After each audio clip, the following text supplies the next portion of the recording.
NDTV కోసం రాస్తున్న series of articles లో తనకు నచ్చిన టాపిక్ టచ్ చేస్తూ మీడియాను చీల్చి చెండాడేస్తున్నాడు ప్రముఖ దర్శక నిర్మాత కరణ్ జోహార్. కొత్తగా రాసిన ఒక వ్యాసంలో మనోడు మీడియా వారు అడిగే ప్రశ్నల వెనుకున్న అసలైన అర్థం ఏంటో, తాను కూడా మనసులో ఆ ప్రశ్నకు ఏమి ఆన్సర్ థింక్ చేసి చివరకు పైకి ఏం చెప్తాడో వగైరా విషయాలన్నీ చెప్తాడు. మీడియా వారు నన్ను చాలా సార్లు ఏమని అడుగుతారంటే, మీరు డైరెక్షన్ తో ప్రూవ్ చేసుకున్నారు కదా, మళ్ళీ కాపీ షోలు, రియాలిటీ షోలలో జడ్జ్ గా వేషాలెందుకు అంటారు.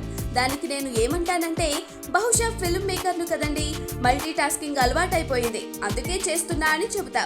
కానీ నిజానికి నా మనసులో ఏముంటుందంటే, వాళ్ళు రియాలిటీ షో జడ్జిగా వెళితే డబ్బులు ఇస్తారు, ఆ డబ్బు లేకపోతే రోజు జల్సాలు చేసుకోవడం, డిజైనర్ బట్టలు కొనుక్కోవడం ఎలా కుదురుతుంది, ఎందుకు ఈ చర్చ ప్రశ్నలు అని సమాధానం చెప్పాలని అనిపిస్తూ ఉంటుంది అంటూ రకరకాలుగా ఎగ్జాంపుల్స్ ఇచ్చాడు కరణ్ జోహార్.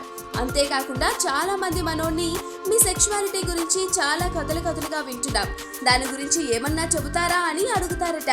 కానీ వారి నిజమైన ప్రశ్న ఏమై ఉంటుందంటే, నువ్వు గే కదూ, చెప్పే అని వాళ్ళ మనసులో ఉంటుందట. అలాంటి జర్నలిస్టులు దొరికినప్పుడు ఇలాంటి ప్రశ్నలను తప్పించుకోవడంలోనే మన తెలివంతా చూపాలి అంటున్నాడు.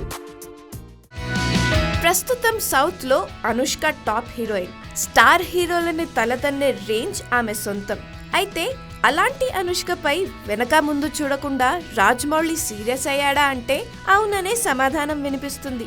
బాహుబలి పార్ట్ 1లో దేవసేనగా అనుష్క కనిపించేది కొత్తసేపే అయినా ఆమె ఆ సినిమాకు తీసుకొచ్చిన హైప్ అంతా ఇంత కాదు. అలాంటి అనుష్కపై రాజమౌళి ఎందుకు సీరియస్ అవుతాడు అంటే ఒక ఇంట్రెస్టింగ్ న్యూసే వినిపిస్తుంది.